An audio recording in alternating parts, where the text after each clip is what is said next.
ആദ്യമേ തന്നെ ഈ ആൾത്താരയിൽ എന്നെ സാക്ഷ്യം പറയാൻ അനുവദിച്ച പരിശുദ്ധ ദൈവമാതാവിനും ഈശോയ്ക്കും നന്ദി പറയുന്നു. എൻ്റെ പേര് കാൽവിൻ. ഞാൻ വൈപ്പിൻ അവർ ലേഡി ഓഫ് ഹോപ്പ് ഇടവകയിൽ നിന്ന് വരുന്നു. ഞാൻ ഒരു MSc ഇൻഡസ്ട്രിയൽ ഫിഷറീസ് ഗ്രാജുവേറ്റാണ്.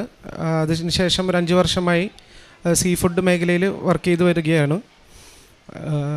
ഞാനിവിടെ ഉടമ്പടി എടുത്തത് മാർച്ച് 5-ാം തീയതി 2024 ഉടമ്പടി എടുക്കാനുണ്ടായ സാഹചര്യം, ഞാൻ വിദേശത്ത്, അതായത് കാനഡയിൽ പോകാനായിട്ട് ഒരുപാട് ആഗ്രഹിച്ചിരുന്നൊരു വ്യക്തിയാണ്. അപ്പോൾ എൻ്റെ മേഖലയിൽ തന്നെ നല്ലൊരു ജോലി അവിടെ കിട്ടും എന്നുള്ള പ്രതീക്ഷയിൽ പഠിച്ചും അത് കഴിഞ്ഞ് ജോലി ചെയ്തും വന്നിരുന്ന ഒരാളാണ്. പക്ഷേ കൊറോണ സമയത്ത് ഈ കാനഡയിലേക്കുള്ള PR-നുള്ള ബുദ്ധിമുട്ടുകളെല്ലാം കാരണം അത് കുറേ നാളായിട്ട് വൈകി വന്നപ്പോൾ 2024 ഞാൻ കാനഡ വിട്ട് അതിനുശേഷം യൂറോപ്പിൽ പോർച്ചുഗലിലേക്ക് പോകാനായിട്ടുള്ള ഒരു ഓപ്പർച്യൂണിറ്റി എനിക്ക് വന്നു. ആ സമയത്താണ് ഉടമ്പടി ഞാൻ എടുക്കുന്നത്. എൻ്റെ അമ്മ വഴിയാണ് കൃപാസനത്തെ ഞാൻ പരിചയപ്പെടുന്നത്. അമ്മ അതിനൊരു 3 വർഷം മുമ്പ് ഉടമ്പടി എടുത്തിരുന്ന ഒരാളാണ്. പക്ഷേ പാതി വഴിയിൽ ബ്രേക്കായി.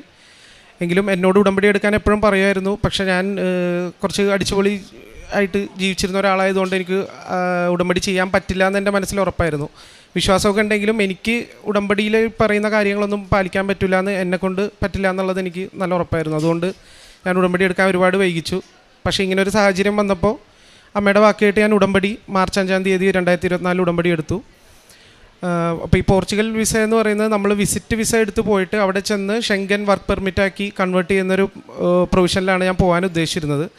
അതിന് ഉള്ളൊരു ആർട്ടിക്കിൾ 88, 89 എന്ന് പറഞ്ഞ 2 നിയമപ്രകാരമായിരുന്നു ഈ പോർച്ചുഗൽ വിസ അനുവദിച്ചു കൊടുത്തിരുന്നത്. പക്ഷേ ഉടമ്പടി എടുത്തതിന് ശേഷം ആണ് അറിയുന്നത് ആ നിയമം അവർ പോർച്ചുഗീസ് ഗവൺമെൻറ് ഹോൾട്ട് ചെയ്തു. അത് പിന്നെ ഇപ്പോൾ നിലവിൽ പ്രാബല്യത്തിലില്ല എന്നുള്ളത് അറിഞ്ഞു. പക്ഷേ ഞാനിത് അപ്ലൈ ചെയ്ത ഏജൻസി ഒന്നും ഇതെന്നോട് അറിയിച്ചിട്ടുണ്ടായില്ല. ഞാൻ അവരോട് ചോദിച്ചപ്പോൾ അവരത് അന്വേഷിച്ച് പറയാമെന്ന് പറഞ്ഞു. പിന്നെ അവർ തന്നെ പറഞ്ഞു, ശരിയാണ്, ആ നിയമം ഇപ്പോൾ നിലവിലില്ല, അതുകൊണ്ട് നമുക്ക് പോർച്ചുഗൽ നോക്കേണ്ട വേറെ ഏതെങ്കിലും രാജ്യത്തേക്ക് നോക്കാം, അല്ലെങ്കിൽ പോർച്ചുഗൽ തന്നെ വേറൊരു വഴിയിൽ നമുക്ക് ട്രൈ ചെയ്യാമെന്നൊക്കെ അവർ പറഞ്ഞു. പക്ഷേ എനിക്കപ്പോഴും ഉറപ്പുണ്ടായില്ല, കാരണം അവർ നമ്മളെ പറ്റിക്കുകയാണെന്നുള്ളൊരു ചിന്തയായിരുന്നു എനിക്ക്. അതിനുശേഷം പോർച്ചുഗലിൽ നിന്ന് തന്നെയുള്ള എൻ്റെ ഒരു ഫ്രണ്ട് വഴി വേറെ 2 പേരെ പരിചയപ്പെടാൻ പറ്റി. അവർ വർഷങ്ങളായിട്ട് പോർച്ചുഗലിലുള്ള ആൾക്കാരാണ്. അവർ പറഞ്ഞത് ഈ ഏജൻസി ഇങ്ങനെ പലരെയും ഫേക്കായിട്ടുള്ള പ്രോമിസ് നൽകി അവിടെ കൊണ്ടുപോയിട്ട് പെടുത്തിയിട്ടുണ്ട്. അപ്പോൾ അതിൽ ചെന്ന് വീഴേണ്ട കാര്യമില്ല, അവരോട് ഡീറ്റെയിൽ ആയിട്ട് കാര്യങ്ങൾ ചോദിക്കുക, മാക്സിമം ഫണ്ട് റീഫണ്ട് ചെയ്യിക്കാൻ നോക്കാൻ പറഞ്ഞു. അത് കേട്ടപ്പോൾ ആകെ തളർന്നുപോയി. ഞാൻ ഉടമ്പടി മാർച്ച് 5-ാം തീയതി എടുത്തതെന്ന് പറഞ്ഞു. പക്ഷേ ഈ വിവരം അറിയുന്നത് മെയ് അവസാനത്തോടുകൂടിയാണ്. അപ്പോൾ അതുവരെ ഉടമ്പടി എടുത്തെങ്കിലും രാവിലെയുള്ള പ്രാർത്ഥനയൊക്കെ കുറച്ച് ഉഴപ്പിയാണ് ചെയ്തിരുന്നത്. പത്രമൊക്കെ കൊണ്ടുപോയി വിതരണം ചെയ്തു. പിന്നെ കാരുണ്യപ്രവൃത്തികൾ സാമ്പത്തികമായിട്ടൊക്കെ സഹായിക്കുകയും ചെയ്യുമായിരുന്നെങ്കിലും ഉടമ്പടി പറയുന്ന പോലെ കൃത്യമായിട്ടുള്ളൊരു ജീവിതം ഞാൻ ഫോളോ ചെയ്തിരുന്നില്ല. അപ്പോൾ അതുകൊണ്ടായിരിക്കാം എനിക്കിങ്ങനെ വന്നതെന്നുള്ളൊരു മനസ്സിൽ നിന്നൊരു ഇത് തോന്നി. ഞാൻ ഒരുപാട് വന്നിരുന്ന് കരഞ്ഞു. എന്നിട്ട് അന്ന് ഞാൻ ബൈബിൾ എടുത്ത് വായിച്ചപ്പോൾ എനിക്ക് സങ്കീർത്തനം 40 കിട്ടിയത്.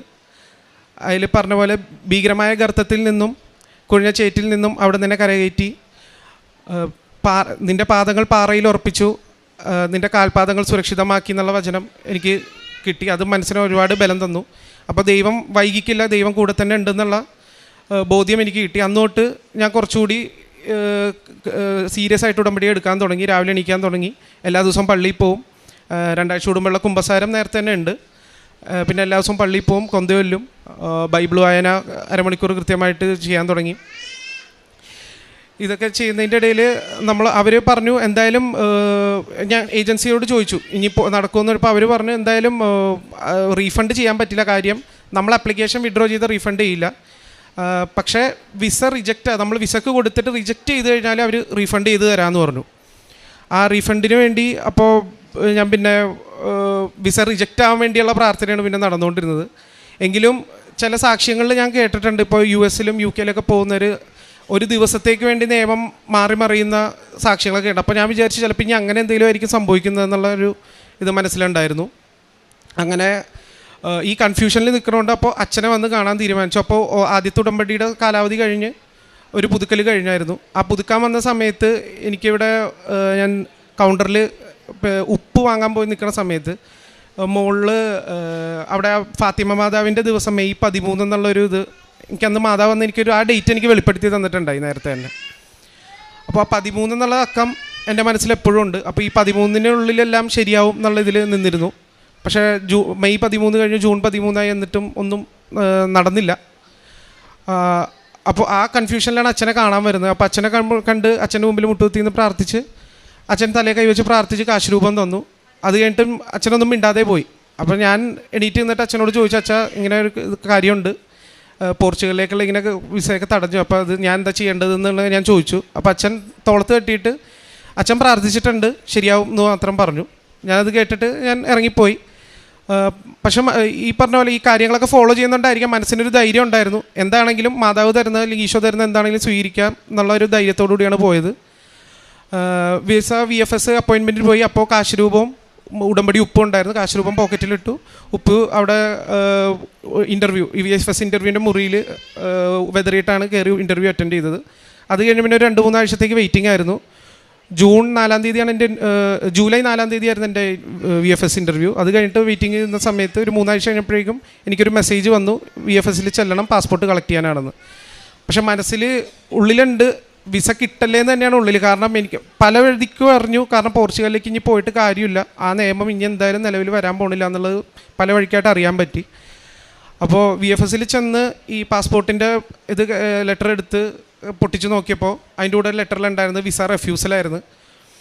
പലരും വിസ കിട്ടാതെ വരുമ്പോൾ കിട്ടിക്കഴിയുമ്പോഴാണ് സന്തോഷത്തോടെ അവിടെ നിന്ന് ഇറങ്ങിപ്പോരുന്നത്. പക്ഷേ ഞാനും എൻ്റെ അമ്മയും കൂടി പോയിട്ട് അവിടെ നിന്ന് ഇറങ്ങി വിസ കിട്ടിയില്ലെന്നുള്ളത് സന്തോഷത്തിലാണ് ഇറങ്ങിപ്പോകുന്നത്. കാര്യം കിട്ടിയില്ല, അത് റീഫണ്ട്, ഇനിയിപ്പോൾ പൈസ റീഫണ്ട് കിട്ടും, എനിക്ക് അടുത്ത ജോലിക്കുള്ള കാര്യങ്ങൾ നോക്കാം എന്നുള്ള ഇതിൽ ഇറങ്ങിപ്പോന്നു. അപ്പോൾ ഇതിന് മുമ്പ് ദുബായിൽ എൻ്റെ ഒരു കൂട്ടുകാരൻ പറഞ്ഞിട്ട് ഞാനൊരു ആപ്ലിക്കേഷൻ കൊടുത്തായിരുന്നു. ഞാൻ പക്ഷേ അത് ഫോളോ അപ്പും ചെയ്തില്ല, കാരണം പോർച്ചുഗൽ പോകുന്നതുകൊണ്ട് ഫോളോ അപ്പ് ഒന്നും ചെയ്തിട്ടുണ്ടായില്ല. ഇത് റിജക്റ്റ് ആയപ്പോൾ ഉടനെ തന്നെ അന്ന് ഇനിയിപ്പോൾ ദുബായിക്ക് തന്നെ നോക്കാം എന്ന് പറഞ്ഞിട്ട് ദുബായ് വിസിറ്റ് വിസ എടുത്തു. ഈ കൂട്ടുകാരനെ വിളിച്ച് സംസാരിച്ചു. അപ്പോൾ പുള്ളി ഒന്നും കൂടി മെയിൽ അയക്കാൻ പറഞ്ഞു. ഞാൻ CV ഒന്നും കൂടി മെയിൽ അയച്ചു കൊടുത്തു. പക്ഷേ അവരുടെ HR ആയിട്ട് സംസാരിച്ചപ്പോൾ എനിക്ക് എക്സ്പീരിയൻസ് കുറവാണ്, ഞാൻ 5 വർഷം എക്സ്പീരിയൻസ് ഉള്ളൂ, 10 വർഷത്തിൽ മേലെ എക്സ്പീരിയൻസ് ഉള്ള ആളെയാണ് അവിടെ നോക്കുന്നതെന്ന് പറഞ്ഞു. അപ്പോൾ ശരി, എന്നാലും ദുബായിക്ക് പോകാൻ തീരുമാനിച്ചു. അവിടെ ചെന്നിട്ട് ഏതെങ്കിലും ജോലി വിസിറ്റിൽ ചെന്ന് ഏതെങ്കിലും ജോലി തപ്പിയെടുക്കാം, മാതാവ് കൂടെ ഉണ്ടല്ലോ എന്നുള്ളതിൽ ദുബായിക്ക് പോകാൻ തന്നെ തീരുമാനിച്ചു. ഓഗസ്റ്റ് 7 തീയതിക്ക് ഞാൻ ടിക്കറ്റ് എടുക്കുകയും ദുബായ് വിസിറ്റ് വിസ എടുക്കുകയും ചെയ്തു.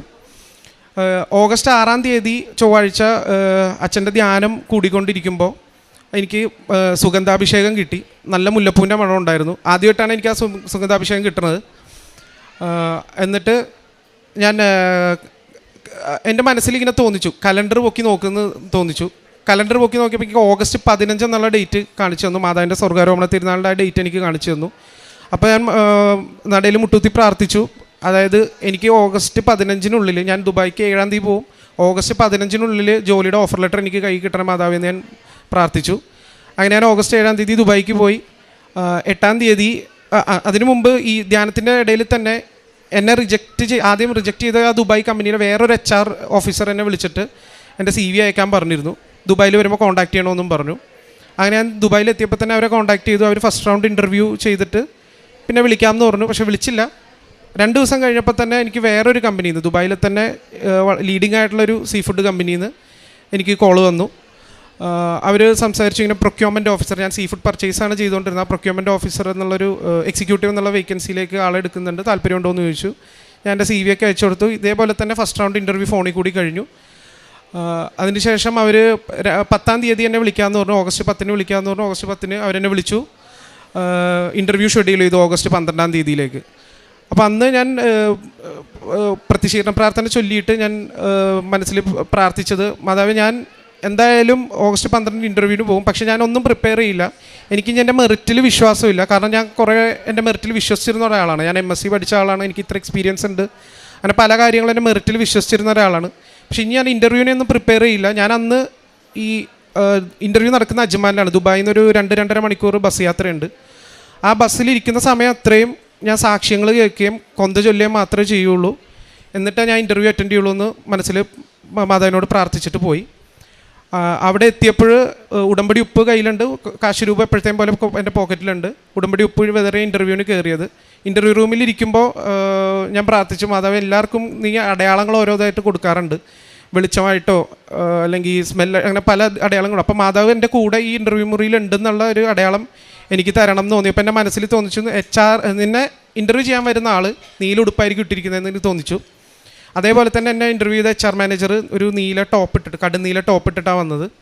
അപ്പോൾ എനിക്ക് ഉറപ്പായി എന്തായാലും മാതാവിൻ്റെ കൂടെ ഉണ്ടെന്നുള്ള ഉറപ്പായി. ഞാൻ ഇൻ്റർവ്യൂ അവർ ചോദിച്ചതിന് ഉത്തരം പറഞ്ഞു, ഞാൻ ഇറങ്ങിപ്പോന്നു. ഒരു 10 മിനിറ്റേ ഉണ്ടായിരുന്നുള്ളൂ ഇൻ്റർവ്യൂ. പക്ഷേ എനിക്ക് എന്തെന്നില്ലാത്ത സന്തോഷമായിരുന്നു. കാര്യം ജോലി കിട്ടുമോ കിട്ടാതിരിക്കുകയോ ചെയ്താലും മാതാവ് കൂടെ ഉണ്ടെന്നുള്ള ഒരു ഉറപ്പ് കിട്ടിയതിൽ വളരെ സന്തോഷത്തോടെയാണ് ഇറങ്ങിപ്പോകുന്നത്. തിരിച്ച് റൂമിലെത്തിയപ്പോഴേക്കും എനിക്ക് വിളി വന്നു, ഞാൻ ഫസ്റ്റ് റൗണ്ട് ക്ലിയർ ചെയ്തിട്ടുണ്ട്.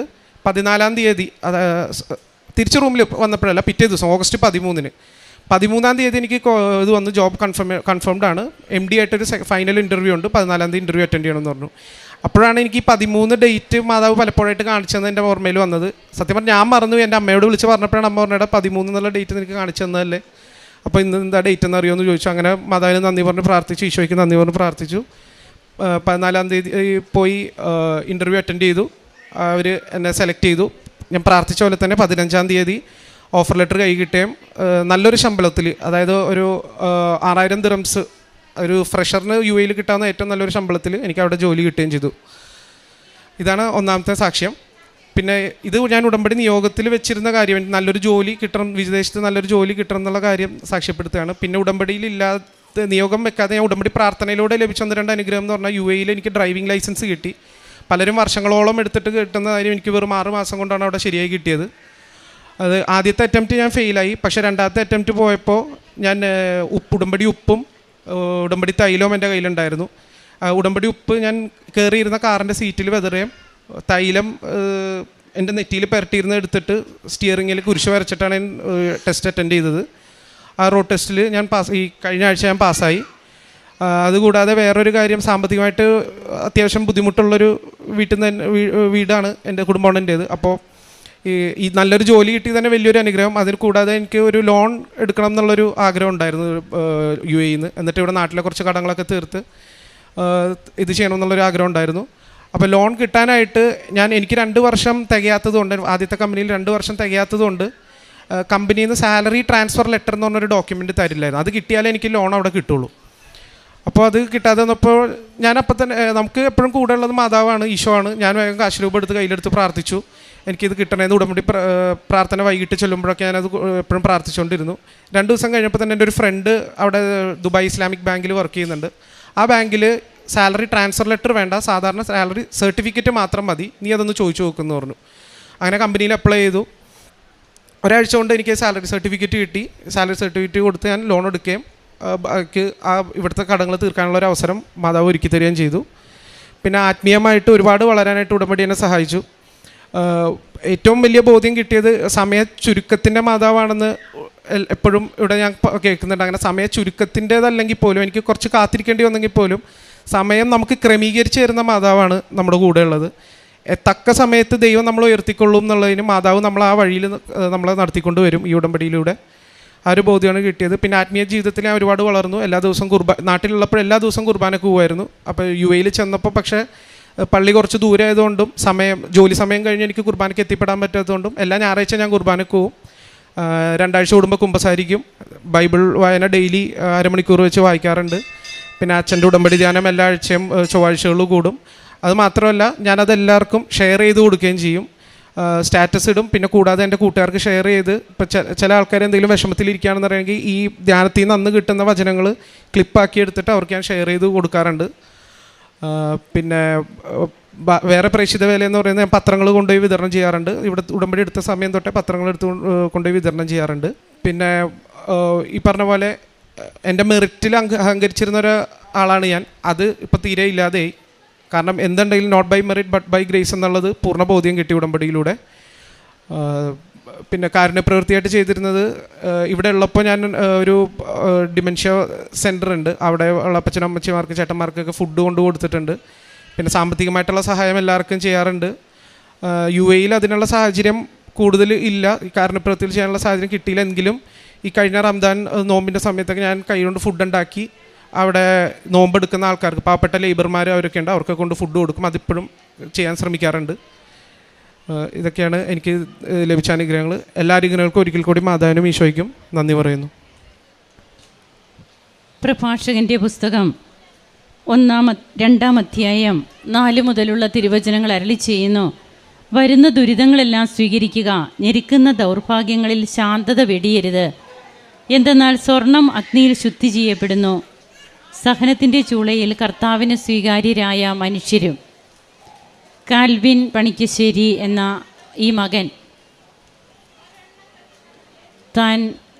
തനിക്ക് വിദേശത്ത് ജോലി ലഭിച്ചത്, അതിൻ്റെ സാഹചര്യങ്ങൾ, അതായത് യൂറോപ്യൻ കൺട്രീസിലൊക്കെ തനിക്ക് പോകണം, അവിടെ ജോലി ചെയ്യണം എന്നുള്ള ആ ഒരു താൻ ഏറ്റവും ആഗ്രഹിച്ചിരുന്നത് അതാണെങ്കിൽ ഇന്ന് തനിക്ക് ദുബായിൽ ജോലി ലഭിച്ചത്. അതാണ് ഈ മകൻ ഇവിടെ പറയുക. അതാണ് താൻ പറയുന്ന സാക്ഷ്യത്തിൻ്റെ ചുരുക്കം. അതാണ് തനിക്ക് അതിന് ഒത്തിരിയേറെ കടമ്പകളുണ്ടായിരുന്നു. ഓരോ കാര്യവും ഇവിടെ പറഞ്ഞു വ്യക്തമായിട്ട്. എല്ലാവരും വിസ റിജക്ഷൻ ആകുമ്പോൾ വിഷമിക്കും, എന്നാൽ എനിക്ക് വിസ റിജക്ഷൻ ആയപ്പോൾ സന്തോഷമാണ് തോന്നിയത്. അതിൻ്റെ കാരണവും നാം കേട്ടു എന്താണെന്ന്. അങ്ങനെ പോർച്ചുഗലിലേക്ക് തനിക്ക് പോകണമെന്നുള്ള ആ ഒരു അതിനു വേണ്ടിയിട്ട് താൻ ട്രൈ ചെയ്തിരുന്നതൊക്കെ പിന്നീട് എങ്ങനെയാണ് അതൊരു ഫേക്ക് ഏജൻസിയാണ് എന്നുള്ള രീതിയിൽ ഉടമ്പടി എടുത്തതിന് ശേഷം തനിക്കത് കുറേ കൂടി വ്യക്തമാകുന്നു.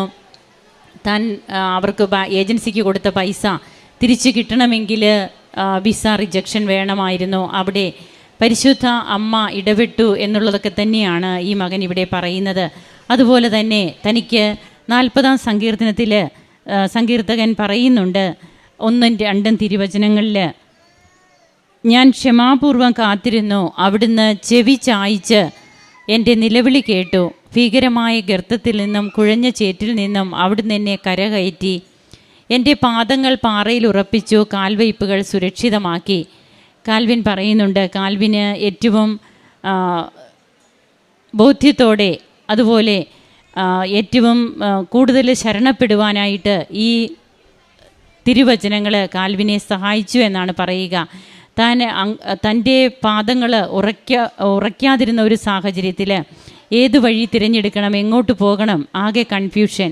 ഈ ഒരു അവസരത്തിൽ ബഹുമാനപ്പെട്ട VP ജോസഫ് അച്ഛനെ വന്ന് കാണുന്നു. അങ്ങനെ പിന്നീട് ഈ മകന് എങ്ങനെയാണ് ഉറച്ച വഴികളിലൂടെ തന്നെ പരിശുദ്ധ അമ്മ നടത്തുന്ന ഒരു അനുഭവം തൻ്റെ ജീവിതത്തിൽ ഉണ്ടാകുന്നത്, സുഗന്ധ അഭിഷേകം ഉണ്ടാകുന്നുണ്ട്.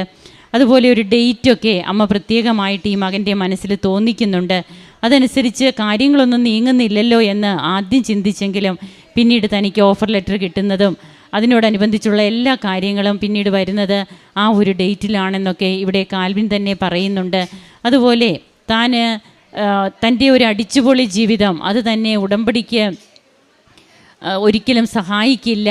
അതുകൊണ്ട് തന്നെ ഉടമ്പടിയിൽ നിന്ന് വിട്ടു നിൽക്കാനായിട്ട് ആദ്യം ഒക്കെ നോക്കി. എന്നാൽ ഉടമ്പടി എടുത്തതിന് ശേഷവും അത്രയേറെയൊന്നും തനിക്ക് കാര്യങ്ങൾ ചെയ്യാൻ സാധിച്ചില്ല. പിന്നീട് വ്യക്തമായിട്ട് ബോധ്യത്തോടു കൂടി താൻ എവിടെയാണ്, എങ്ങനെയാണ് തൻ്റെ ജീവിതത്തെ മുമ്പോട്ട് ഉടമ്പടിയിലൂടെ നയിക്കേണ്ടതെന്ന് കാൽവിന് ബോധ്യപ്പെട്ടു.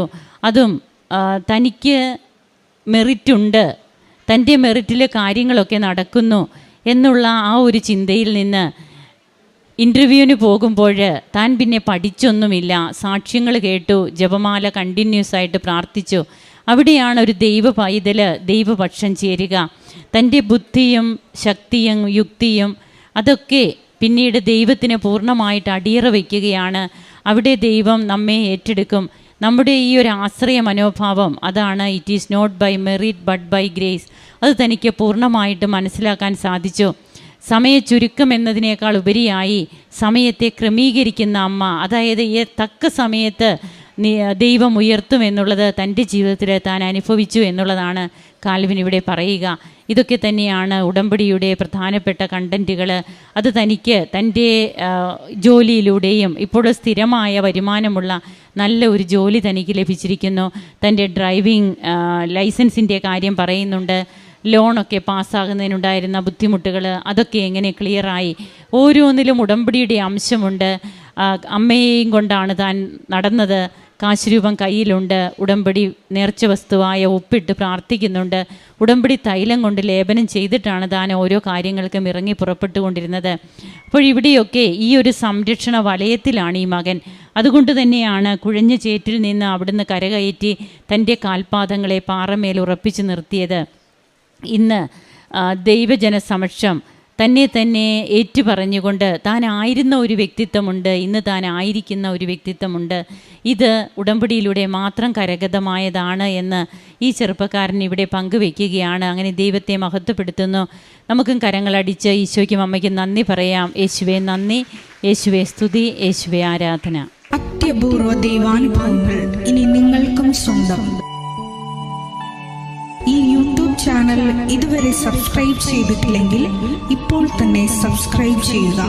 ഈ വീഡിയോ ഇപ്പോൾ തന്നെ നിങ്ങളുടെ സുഹൃത്തുക്കൾക്ക് ഷെയർ ചെയ്തുകൊണ്ട് കർത്താവിൻ്റെ പ്രേക്ഷിതരാകുക.